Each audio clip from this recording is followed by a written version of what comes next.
Hi guys, I'm here today with Tilly to make a video to show you something, but first I'll show you pretty Tilly. Can you hear her purring?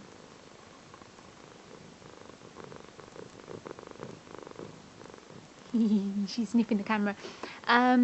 Okay, so she's going to be helping me to make a video about this book. Now, I don't think I have very good lighting in here, so I may have to move the camera around to stop the shadows, but this book is called My Museum, a journal for sketching and collecting, and I bought it from Waterstones here in the UK it wasn't last August, it was the August before, gosh. We're at the start of 2017 now, so I bought it in about August or September 2015, and I bought it from Waterstones, and it was supposed to be, I'm going to have awful trouble with shadows and focusing. It was supposed to be £11.99 or $15.95.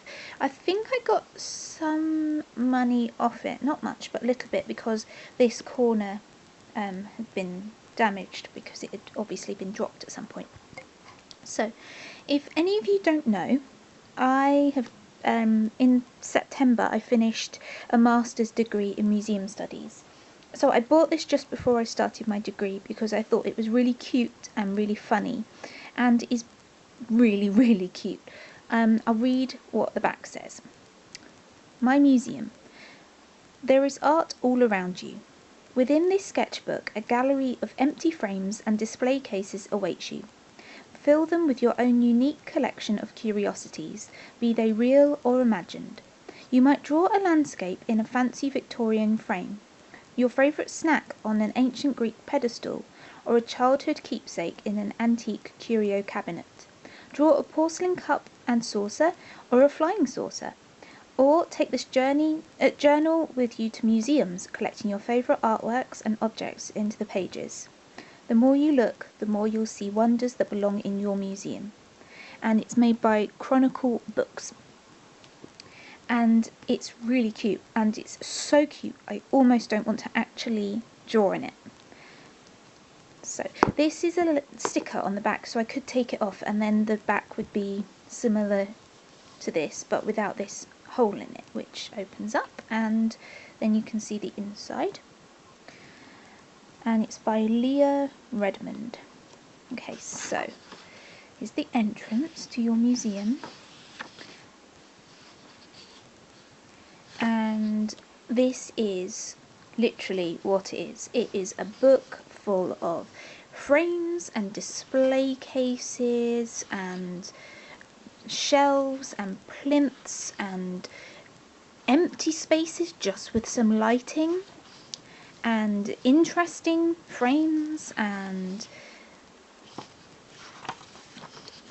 these sort of more specimen shelves, I suppose they are, and tons and tons of plinths, screens.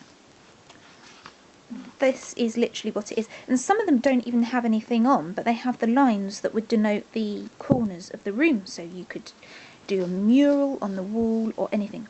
So you can use it for whatever you want. You could take photos that you love and put them in. You could take scraps from magazines.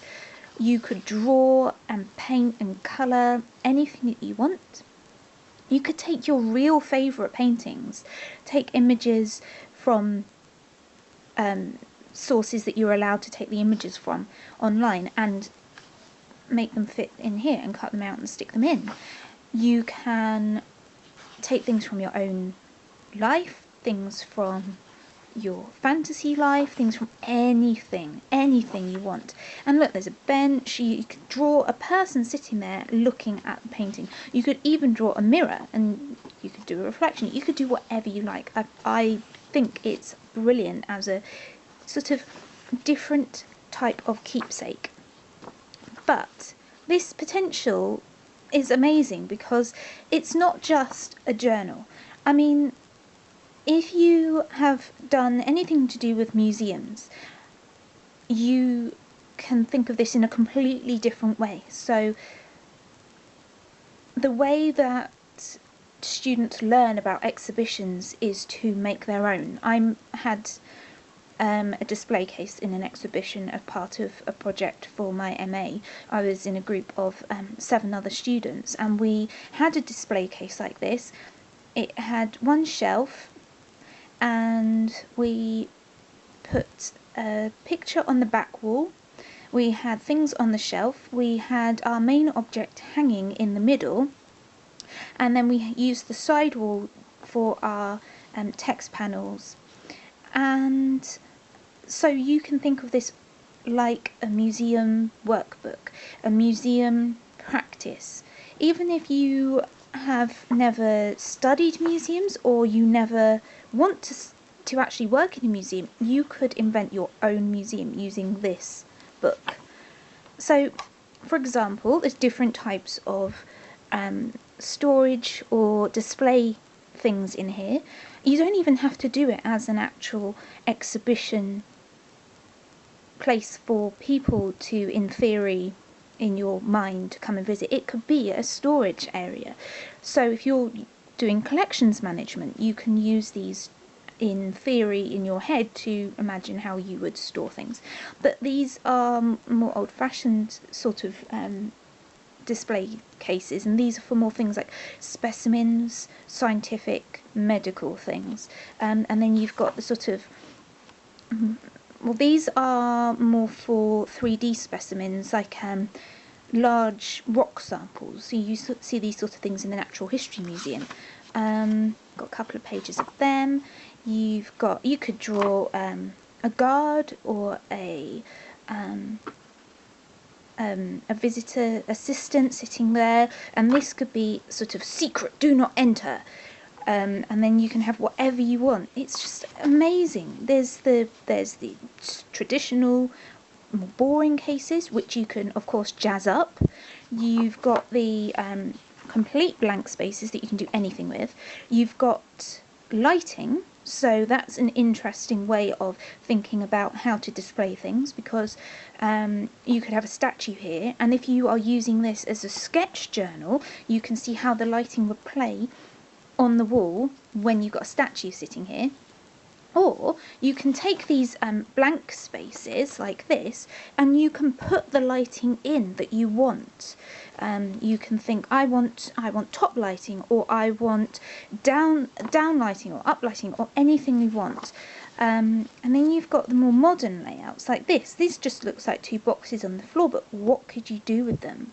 Are they objects in themselves? Do you want to turn this one into a suitcase and this one into something else, and maybe have this as some sort of display that's dedicated to immigration or holidays or people moving house or anything? I mean, there's so many things that you can use as an idea. You could almost use this as a way to, if you were thinking of, I would like to invent my own museum one day, do it. Literally put in all the practical things that you need to do.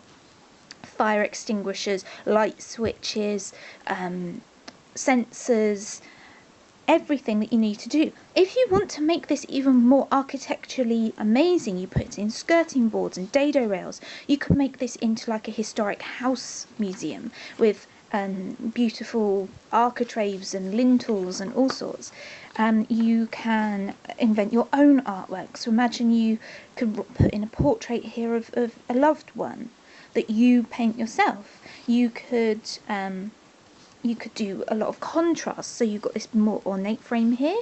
You could put a very modern frame here. I love it. I love the potential, and it's so beautiful that I even don't want to actually use it.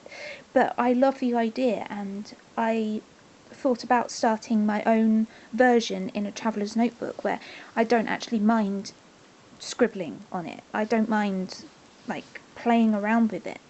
But this is just so beautiful. It's going to take me a while to actually want to use it.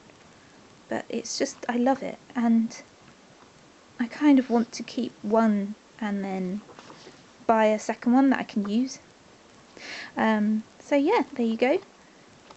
and I don't think I'll be able to zoom in on the publishing information, and again I've got really bad lighting, but it was copyright 2013 and this is a first edition, so you may be able to find this on Amazon or eBay, and if I find it on Amazon I'll put a link in the information box. So thank you for watching. Bye!